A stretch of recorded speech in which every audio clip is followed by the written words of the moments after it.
와, 인공지능 대단한데? 대체 무슨 원리지?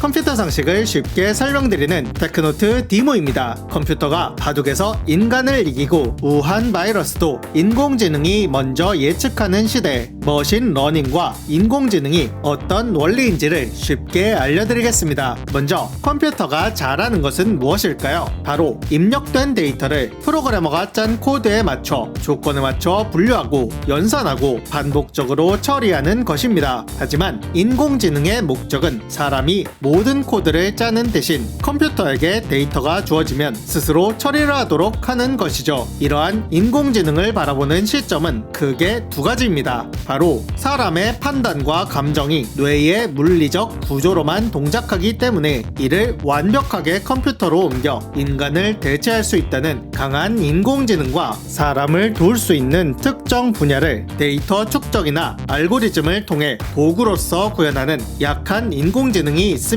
인공지능의 신화 알파고도 이러한 약한 인공지능의 한 예죠. 사실 인공지능이 본격적으로 연구되고도 수십 년간 인공지능은 연구소 안에서의 장난감처럼 취급됐는데요. 그 이유는 인공지능에 필요한 어마어마한 데이터를 축적하거나 그 데이터를 처리할 컴퓨팅 파워가 충분하지 않았기 때문입니다. 하지만 2000년대에 들어와서 상황은 완전히 바뀌었죠. 인터넷 네트워크가 대중화되고 서버의 가격이 내려갔으며 거기에 더욱 대규모로 확장할 수 있는 클라우드 서버가 상용화되면서 가장 쉽게 데이터들을 수집할 수 있는 인터넷 서비스 회사들을 중심으로 머신러닝이 빛을 발하게 되었습니다. 머신러닝은 무엇일까요? 기계와 학습을 더한 단어죠. 단어만 보면 상당히 신기할 것 같지만 생각보다 쉬운 개념입니다. 예를 들어 사람이 다른 사람의 성별을 어떻게 구분할까요? 태어나면서 살아오는 동안 여러분은 무수히 많은 사람의 성별에 따른 특징을 보았습니다. 따라서 처음 보는 사람이라도 거의 대부분은 성별을 맞출 수 있죠. 머신러닝을 사용한다면 이것을 두 가지 방법으로 학습하는데요. 바로 지도학습과 비지도학습입니다. 지도학습으로 성별을 판단한다면 사람의 얼굴이 찍힌 샘플 사진들을 사람이 수작업으로 남자인지 여자인지 결과를 미리 분류해둡니다. 이것을